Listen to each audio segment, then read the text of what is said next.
இது ஃபர்ஸ்ட் மலேசியாவின் செய்திகள் உங்களுக்காக.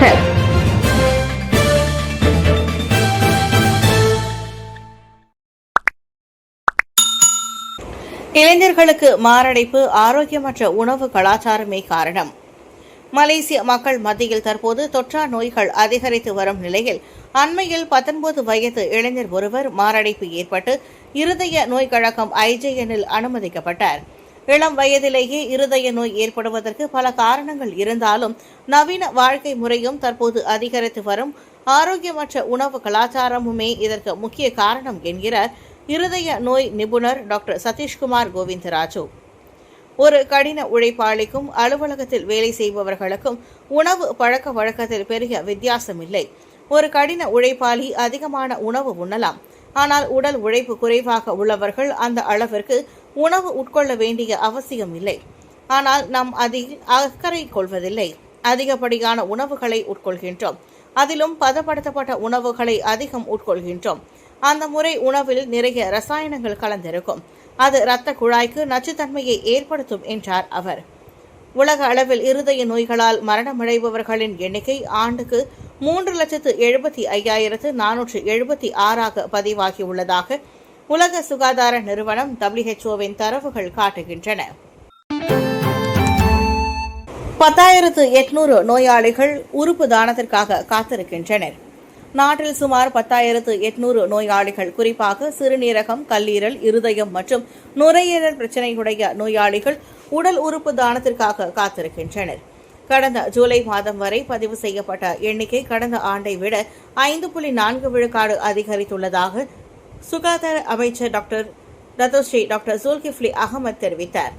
அனைத்துலக உறுப்பு தானம் மற்றும் மாற்று அறுவை சிகிச்சை பதிவேறு IRODAT-இன் கடந்த ஆண்டு தரவுகள் உயிரிழப்புக்கு பிறகு உறுப்பு தானம் செய்வோரின் எண்ணிக்கை இன்னும் குறைவாகவே உள்ளதாக காட்டுகிறது.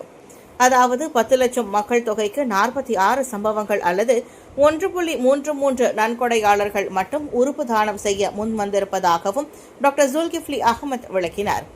சவுதி அரேபியா, துருக்கி மற்றும் ஈரான் போன்ற இஸ்லாமியர்களை பெரும்பான்மையாக கொண்ட நாடுகளுடன் ஒப்பிடும்போது நம் நாட்டை பொறுத்தவரை உடல் உறுப்பு தானத்திற்கான பதிவு குறைவாகவே உள்ளது என்பது எங்களுக்கு தெரியும். ஸ்பெயின் மற்றும் அமெரிக்கா போன்ற ஐரோப்பிய நாடுகளும் இதில் அடங்கும். எனவே இப்போதைக்கு 2024ஆம் ஆண்டில் 10 லட்சம் பேருக்கு 1.33 நன்கொடையாளர்கள் மட்டுமே பதிவு செய்துள்ளனர் என்றார் அவர். தற்காப்பு படையினர் பதவியை துஷ்பிரயோகம் செய்யக்கூடாது. தற்காப்பு படையை சேர்ந்த உறுப்பினர்களும் அதிகாரிகளும் சட்டவிரோதமான நடவடிக்கையில் ஈடுபட தங்களின் பதவியை தவறாக பயன்படுத்தப்படக்கூடாது. அதிகார மீறல் தொடர்பான விவகாரத்தில் ஒருபோதும் சமரசம் செய்ய போவதில்லை என்ற மலேசிய ராணுவ படை ATM-இன் தலைவர் ஜெனரல் டான்ஸ்ரீ முகமது நிசாம் ஜாஃபரின் கூற்றுக்கு தாமும் இணங்குவதாக துணை பிரதமர் டாக்டர் அகமது சாஹித் ஹமீதி தெரிவித்தார். தற்காப்பு அமைச்சர் முன்னெடுத்திருக்கும் நடவடிக்கைகளுடன் நான் உடன்படுகிறேன். அதேபோல ராணுவ அதிகாரிகளுக்கு இடையே நிகழ்ந்த சதி திட்டத்திற்கு எதிராக நடவடிக்கை எடுப்பதில் சமரசம் செய்ய மாட்டேன் என்று ராணுவ படை தளபதி வெளியிட்டிருக்கும் அறிக்கையை வரவேற்கின்றேன் என்றார் அவர். தற்காப்பு படையின் திறனையும் தேசிய பாதுகாப்பையும் உட்படுத்தியிருப்பதால் அதிகார மீறல் கட்டாயம் நிறுத்தப்பட வேண்டும் என்று சாஹித் கேட்டுக்கொண்டார்.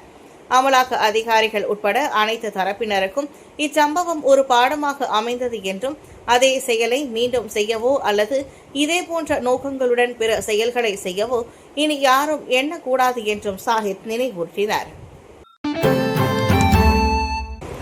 ரபிசி மகன் விசாரணை அறிக்கை குற்றப்புலனாய்வு துறையிடம் ஒப்படைப்பு. மண்டான் நாடாளுமன்ற உறுப்பினர் டாக்டர் ஸ்ரீ ரபிசி ரம்லியின் மகன் தாக்கப்பட்ட சம்பவம் தொடர்புடைய விசாரணை அறிக்கை புக்கிட் அமான் குற்றப்புலனாய்வு துறையிடம் ஒப்படைக்கப்பட்டுள்ளது. விசாரணை இன்னும் முழுமையாக மேற்கொள்ளப்படுவதை உறுதி செய்ய இந்நடவடிக்கை எடுக்கப்பட்டதாக ஸ்லாங்கூர் போலீஸ் தலைவர் டாக்டர் சஷாலி சஹார் தெரிவித்தார். விசாரணைக்கு உதவும் பொருட்டு இச்சம்பவம் குறித்து தகவல் அறிந்தவர்கள் அருகில் உள்ள போலீஸ் நிலையத்தில் புகார் அளிக்கும்படி ஞாயிற்றுக்கிழமை வெளியிட்ட ஓர் அறிக்கையின் வழி டாக்டர் சஷாலி கஹார் கேட்டுக்கொண்டார். விசாரணையின் பல செயல்முறையில் வெளிப்படைத்தன்மையை உறுதி செய்வதற்கு மக்களின் ஒத்துழைப்பு பெரிதும் எதிர்பார்க்கப்படுவதாக அவர் கூறினார். கடந்த புதன்கிழமை புத்ரஜயாவில் உள்ள பேரங்காடி ஒன்றில் அடிலான் கட்சியின் முன்னாள் துணைத் தலைவரின் மகன் தாக்கப்பட்டதை போலீசார் உறுதிப்படுத்தியிருந்தனர். இத்தாக்குதலில் கருப்பு உடையும் தலைக்கவசமும் அணிந்து மோட்டார் சைக்கிளில் பயணித்த இரு ஆடவர்களில் ஒருவன் தனது மகனை ஊசியால் குத்தியதாக ரபிசி குற்றம் சாட்டியிருந்தார். நாட்டுப்பற்றை வெளிப்படுத்த பொதுமக்கள் தயங்க வேண்டாம். தேசிய மாதத்தை முன்னிட்டு ஜாலூர் கெமிலாங்கை பறக்க செய்து தங்களது நாட்டுப்பற்றை வெளிப்படுத்த பொதுமக்கள் தயங்க வேண்டாம் என்று அறிவுறுத்தப்படுகின்றனர். இதுபோன்ற செயல்களால் அச்சத்தை ஏற்படுத்த சிலர் முயற்சித்தாலும் அது மக்களிடையே இருக்கும் நாட்டுப்பற்றை சிதைக்கக்கூடாது என்று டத்தோ ஃபாமி ஃபாட்சில் தெரிவித்தார். ஜாலூர் கெமிலாங்கை பறக்கவிட பயப்பட வேண்டாம். ஜாலூர் கெமிலாங்கை நினைத்து பெருமைப்பட வேண்டும்.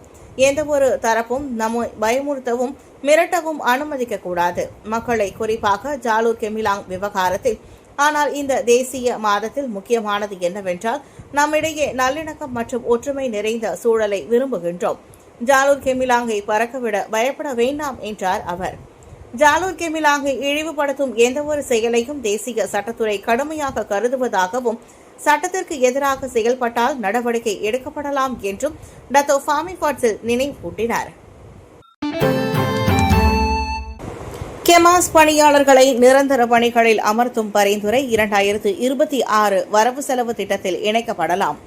சமூக மேம்பாட்டுத்துறை கெமாஸின் ஒப்பந்த ஊழியர்களை நிரந்தர பணிகளில் அமர்த்தும் பரிந்துரை 2026 ஆண்டு வரவு செலவு திட்டத்தில் இணைக்கப்படலாம் என்று துணை பிரதமர் Datuk Seri doctor Ahmad Zahid Hamidi நம்பிக்கை தெரிவித்தார். தற்போது பரிந்துரை விவாத நிலையில் இருப்பதாகவும் அதனால் அதனை செயல்படுத்தினால் கூடுதல் செலவுகள் எதுவும் இருக்காது என்றும் புறநகர் மற்றும் வட்டார மேம்பாட்டு அமைச்சருமான சாஹித் விவரித்தார்.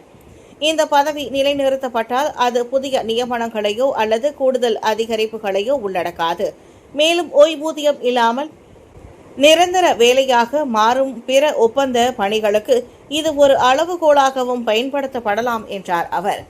நேற்று செப்ரங், பேராக், பண்டார்பாரு, பெல்கிரா மண்டபத்தில் நடைபெற்ற பேராக் மாநில அளவிலான கெமாஸ் கிராமப்புற நன்கொடை திட்டத்தை தொடக்கி வைத்த பின்னர் செய்தியாளர்களிடம் டாக்டர் சாஹித் அவ்வாறு கூறினார்.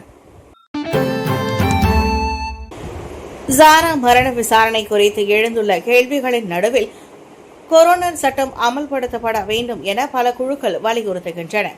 சந்தேகத்திற்கு இடமான சூழ்நிலைகளில் ஏற்படும் திடீர் மரணங்கள் குறித்து சுயாதீன விசாரணைகளை உறுதி செய்வதற்காக ஒரு மரண விசாரணை சட்டத்தை வரைவு செய்ய வேண்டும் என்ற தனது கோரிக்கையை கெகார் மீண்டும் வலியுறுத்தியுள்ளது. கினி டிவி பாட்காஸ்ட் நேர்காணலில் பேசிய கெகார் பிரதிநிதி நூர் ஐனா அபிதா ஹம்தான் ஒரு கொரோனர் சட்டம் குடும்ப உறுப்பினர்கள் மற்றும் சாட்சிகள் போன்ற தேவைப்படுபவர்களுக்கு ஒரு பாதுகாப்பு நடவடிக்கையாகவும் செயல்படும் என்றார். கொரோனர் சட்டம் மிகவும் முக்கியமானது, ஏனெனில் அதில் விசாரணை காவல்துறையினரால் மேற்கொள்ளப்படும் விசாரணையில் இருந்து வேறுபட்டது. நீதித்துறையை சேர்ந்த ஒரு அதிகாரியான ஒரு பிரேத பரிசோதனை அதிகாரியால் விசாரணை மேற்கொள்ளப்படுவதால் அது பொறுப்பற்ற முறையில் செயல்படாது. இது வெறுமனே ஒரு சுயாதீன விசாரணை என்று அவர் கூறினார்.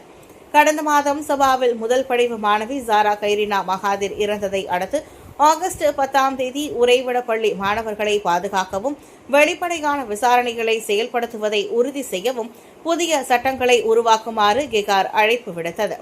சந்தேகத்திற்கிடமான மரணங்களை தொழில் ரீதியாகவும் வெளிப்படையாகவும் விசாரிக்க ஒரு சுயாதீன பிரேத பரிசோதனை அதிகாரியை நிறுவுவதற்கு சட்டம் முக்கியமானது என்று கெகார் ஒரு அறிக்கையில் கூறியது. தேசிய போலீஸ் படை தலைவரை சந்தித்தார் மாமன்னர். மாட்சிமை தங்கிய மாமன்னர் சுல்தான் இப்ராஹிம் நேற்று புகிட் துங்கு அரண்மனையில் தேசிய போலீஸ் படை தலைவர் டத்தோஸ்ரீ முகமது காலிட் இஸ்மாயிலுடன் சந்திப்பு நடத்தினார். அரசு மலேசிய போலீஸ் படை PDRM எதிர்நோக்கும் தற்போதைய பிரச்சினைகள் மற்றும் தேசிய பாதுகாப்பு அம்சங்கள் குறித்து விளக்குவதை நோக்கமாக கொண்டு இச்சந்திப்பு மேற்கொள்ளப்பட்டதாக சுல்தான் இப்ராஹிம் அதிகாரப்பூர்வ முகநூல் பதிவில் தெரிவிக்கப்பட்டிருக்கிறது. முகமது காலிடுடன் சிறப்பு பிரிவு இயக்குநர் டத்தோ இப்ராஹிம் தாரூஸ் மற்றும் புகித் அமான் குற்றப்புலனாய்வுத்துறை இயக்குநர் டத்தோ M குமார் ஆகியோரும் இச்சந்திப்பில் கலந்து கொண்டனர். அரசு மலேசிய போலீஸ் படையின் முக்கிய பொறுப்புகளை ஏற்ற பின்னர் டத்தோ இப்ராஹிம் தாரூஸ் மற்றும் டத்தோ M குமார் மாமன்னருடன் முதல் சந்திப்பை மேற்கொண்டனர்.